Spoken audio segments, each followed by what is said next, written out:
இப்படி நீங்கள் கண்டிப்பாக செஞ்சுருக்க மாட்டீங்க. அந்த அளவுக்கு ரொம்ப ரொம்ப புதுமையான அருமையான ரெசிபிங்க. ரொம்ப சுலபமாக செஞ்சிடலாம். Hi friends, welcome to Chennai food. இந்த ரெசிபியை நான் எப்படி செய்கிறேன் நீங்களே பாருங்கள் வாங்க. இந்த ரெசிபி செய்கிறதுக்காக நான் பச்சரிசி மாவு எடுத்துருக்குறேங்க. அதாவது வறுத்த மாவு வறுக்காத மாவு எது வேணுனாலும் நீங்கள் பயன்படுத்திக்கலாம். 250 கிராம் அளவுக்கு நான் எடுத்துருக்கிறேன். அதாவது மெஷரிங் கப்பில் 250 கிராம் அளவுள்ள கப்பில் ஒரு கப்பு எடுத்திருக்கேன். இதை நம்ம மிக்சிங் பவுலுக்கு மாற்றிக்கலாம். மாவுக்கு தேவையான உப்பு சேர்த்துக்கலாங்க. 1/2 டீஸ்பூன் அளவுக்கு நான் சால்ட்டு சேர்க்குறேன். சேர்த்துட்டு நல்லா கலந்து விட்டுக்கோங்க. இப்போ நல்லா மிக்ஸ் ஆகிடுச்சு. நாம் 250 கிராம் கப்பில் தான் மாவு எடுத்தோம். அதே கப்பில் 1.5 கப்பு அளவுக்கு தண்ணி சேர்த்துக்கணும். நீங்கள் எந்த கப்பில் மாவு எடுக்கிறீங்களோ அதே கப்பில் 1.5 கப்பு சேர்த்துக்கோங்க.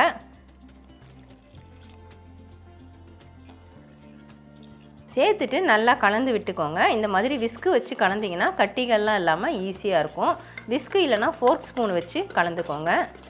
பாருங்கள், கட்டிகள்லாம் இல்லாமல் நல்லா மிக்ஸ் ஆகிடுச்சு. நான் உங்களுக்கு ஸ்பூனில் எடுத்து காட்டுறேன். இப்படி மாவு எடுத்துகிட்டு ஊற்றினோம்னா நமக்கு மாவு நல்லா தண்ணியாக இருக்கணும். அதுக்காக தான் நம்ம தண்ணி ஊற்றி கரைக்கிறோம். இந்த பதத்தில் கரைச்சி எடுத்துக்கோங்க. கடைசியாக இதில் 1 டீஸ்பூன் அளவுக்கு சமையல் எண்ணெய் சேர்த்து விட்டுக்கோங்க. சேர்த்துட்டு விஸ்கு வச்சு மறுபடியும் ஒரு கலக்கு கலக்கிடலாம். அவ்வளவுதாங்க, நமக்கு மாவு தயாராகிடுச்சு. இந்த ரெசிபி செய்கிறதுக்கு ஒரு குக்கர் பாத்திரம் எடுத்துக்கோங்க. நான் இன்னும் ஸ்டவ் ஆன் பண்ணலை. நாம் கலக்கி வச்ச இந்த மாவு நல்லா விஸ்கை வச்சு ஒரு கலக்கு கலக்கிட்டு அப்புறமா இதில் ஊற்றிக்கலாம்.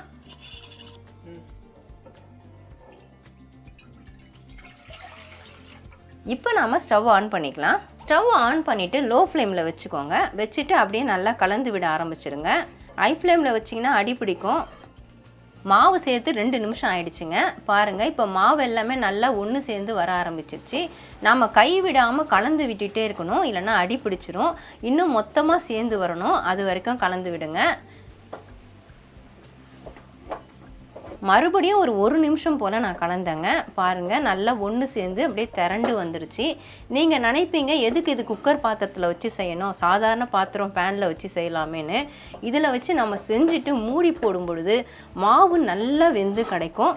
இந்த மாதிரி நல்லா ஒன்று சேர்ந்ததுக்கு அப்புறமா இப்போ நாம் கரண்டியை வெளியே எடுத்துடலாம். கரண்டியில் இருக்கிற மாவை வடித்து விட்டுட்டு வெளியே எடுத்துக்கோங்க. இப்போ நாம் ஸ்டவ்வையும் ஆஃப் பண்ணிடலாம். குக்கர் மூடியை போட்டு விட்டுருங்க. குக்கரில் நான் கேஸ்கட்டும் போட்டிருக்கேன், வெயிட்டும் போட்டிருக்கேன்.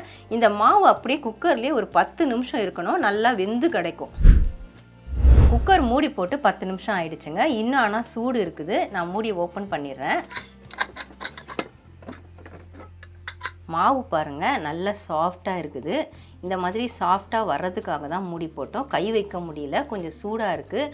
நான் கரண்டியை பயன்படுத்திட்டு இந்த மாவை நாம் அப்படியே வெளியே எடுத்துக்கலாம்.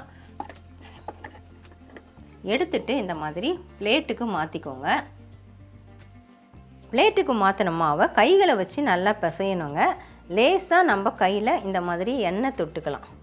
தொட்டுட்டு அப்படியே வச்சு அழுத்தி ஒன்று சேர்த்து பிசைஞ்சு கொடுத்துடலாம். கொஞ்சம் சூடாக இருக்கும்போதே பிசைஞ்சு கொடுங்க. அதாவது கை பொறுக்கிற சூடு வந்தாலே போதும். மாவு எல்லாத்தையும் ஒன்று சேர்த்து பிசைஞ்சாச்சுங்க. பாருங்கள் எவ்வளோ சாஃப்டாக இருக்குது. அப்படியே விரலை வச்சோன்னே அழுந்தது பாருங்கள். இந்த அளவுக்கு சாஃப்டாக இருக்கணும். இதிலேருந்து நாம் சின்ன சின்ன உருண்டைகளாக உருட்டிக்கலாம். ஒரு மீடியம் சைஸில் எடுத்துகிட்டு இதை உருட்டிக்கோங்க. இந்த மாதிரி உருட்டி எடுத்துக்கோங்க. மொத்தம் நமக்கு 8 உருண்டைகள் வந்திருக்குங்க. எல்லாமே ஒரே அளவாக நம்ம உருட்டி இந்த மாதிரி எடுத்துக்கிட்டால் போகிறோம். நல்லா முழுன்னு இருக்கணும், கிராக்லாம் இல்லாமல் உருட்டி எடுத்துக்கோங்க. இப்போ இதிலேருந்து நம்ம ஒரு உருண்டை எடுத்து செய்ய ஸ்டார்ட் பண்ணிக்கலாம். இந்த மாதிரி பிளாஸ்டிக் ஷீட் இருந்தால் அதை யூஸ் பண்ணிக்கோங்க. சப்போஸ் உங்கள்கிட்ட பிளாஸ்டிக் ஷீட் இல்லை, அது வேண்டாம்னு நினச்சிங்கன்னா வாழை இலையை 2 துண்டு எடுத்து வச்சுக்கோங்க. இதில் நல்லா ஆயில் அப்ளை பண்ணிக்கோங்க. இல்லைனா பட்டர் பேப்பர் கூட நீங்கள் பயன்படுத்திக்கலாம். இப்போ இதிலேருந்து ஒரு உருண்டையை நாம் எடுத்துக்கலாம். மிச்ச உருண்டைகளை நம்ம மூடி வச்சிடணும், இல்லைனா வறண்டு போயிடும். இந்த மாதிரி மூடி போட்டு ஓரமாக வச்சுருங்க. இப்போ இதில் ஒரு உருண்டை எடுத்து நான் வைக்கிறேன். வச்சுட்டு இதை அப்படியே மேலே மூடிக்கோங்க. இதில் அழுத்தம் கொடுக்கறதுக்காக நாம் ஒரு தட்டு தான் வச்சு அழுத்த போகிறோம். மிடில் வச்சுக்கோங்க. கொஞ்சம் ஏத்தமாக இருக்குது, அதனால் நான் கொஞ்சம் இறக்கி விடுறேன். இந்த மாதிரி வச்சுட்டு இந்த மாதிரி ஒரு பிளேட் எடுத்து இது மேலே வச்சுட்டு அப்படியே கைகளை வச்சுட்டு அப்படியே அழுத்தி கொடுங்க. லைட்டாக ஒரு ஷேக் கொடுத்தா போகிறோம். பாருங்கள் எந்த அளவுக்கு அழகாக விரிஞ்சு வந்திருக்குது. இப்போ இதை நாம் ஓப்பன் பண்ணிக்கலாம். சப்போஸ் இந்த ஓரங்கள் கனமாக தெரிஞ்சுதுன்னா மறுபடியும் தட்டை வச்சு நம்ம அழுத்திக்கலாம். இந்த ஓரம் எனக்கு மெலிசாக இருக்குது, இந்த ஓரம் கொஞ்சம் கனமாக இருக்குது, அதனால் மறுபடியும் நம்ம ஒரு அழுத்தம் கொடுத்துக்கலாம். இப்போ இந்த ஓரமும் நமக்கு மெலிசாக கிடச்சிருச்சு. நீங்கள் நினைப்பீங்க எதுக்கு இப்படி செய்யணும், பூரி மணையில் வச்சு திரட்டிட்டு போகலாமேன்னு. நீங்கள் பூரி மணையில் வச்சு திரட்டலாம், ஆனால் மாவு போட்டு திரட்டுற மாதிரி இருக்கும். இந்த மாதிரி செய்கிறது பார்த்திங்கன்னா ரொம்ப சுலபமாக இருக்கும். இப்போ பாருங்கள், நான் எடுத்துகிட்டு காட்டுறேன் உங்களுக்கு. எவ்வளோ சூப்பராக வந்திருக்கு பாருங்கள், நல்ல மெலிசாகவும் இருக்குது. இதே மாதிரி தான் எல்லாத்தையுமே நாம் ரெடி பண்ண போகிறோம். ஸ்டவ் ஆன் பண்ணிவிட்டு ஸ்டவ்வில் தவா வச்சுக்கோங்க. தவா ஹீட் ஆகட்டும். இப்போ தவா நல்லா சூடாயிடுச்சு. நம்ம ப்ரெஸ் பண்ண இந்த ஒரு இதுவை எடுத்து இதில் போட்டுக்கலாம். 10 செகண்ட் அப்படியே விட்டுடுங்க, அதுக்கப்புறமா திருப்பி போடலாம். திருப்பி போட்டுட்டு மறுபடியும் ஒரு 10 செகண்ட் அப்படியே வேக விடுங்க. கை வைக்கக்கூடாது, நம்ம கரண்டியை வச்சு நோன்னா உடஞ்சிரும். அப்படியே நம்ம விட்டு விட்டு திருப்பி போட்டாலே அழகாக நமக்கு எழும்பி சப்பாத்தி கிடைக்கும். நார்மலாக நம்ம சப்பாத்தி செய்கிறதா இருந்தால் கோதுமை மாவு வச்சு செய்வோம், இல்லைனா மைதா மாவு வச்சு செய்வோங்க. ஆனால் அரிசி மாவு எல்லார் வீட்லேயுமே இருக்கும். கோதுமை மாவு இல்லாத நேரத்தில் சட்டுன்னு இந்த மாதிரி அரிசி மாவு வச்சு நாம் டிஃபன் ரெடி பண்ணி கொடுத்துடலாம். இப்போ நான் மறுபடியும் பிரட்டி போடுறேன். இதுக்கு நம்ம எண்ணெய் சேர்க்கணுன்ற அவசியமே கிடையாது. லைட்டாக இப்படி அழுத்தி விடுங்க.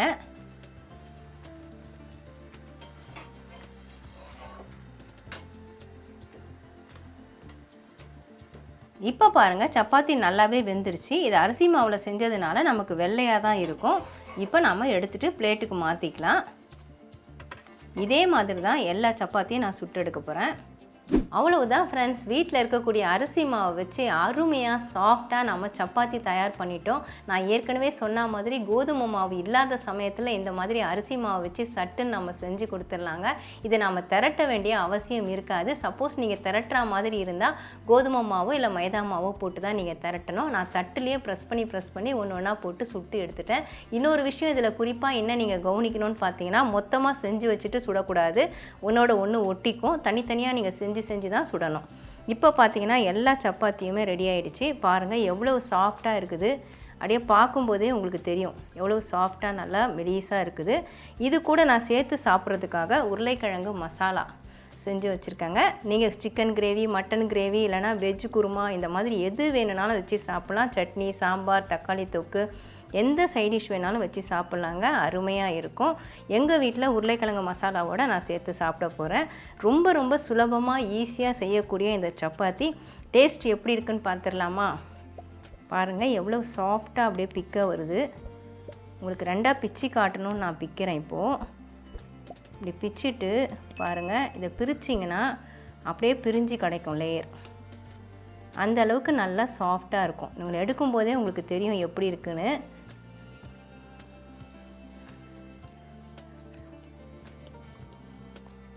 ரொம்பவே பஞ்சு மாதிரி சாஃப்டாக இருக்குதுங்க. உருளைக்கிழங்கு மசாலாவோடு சேர்த்து சாப்பிட்றதுக்கு அவ்வளவு அருமையாக இருக்குது.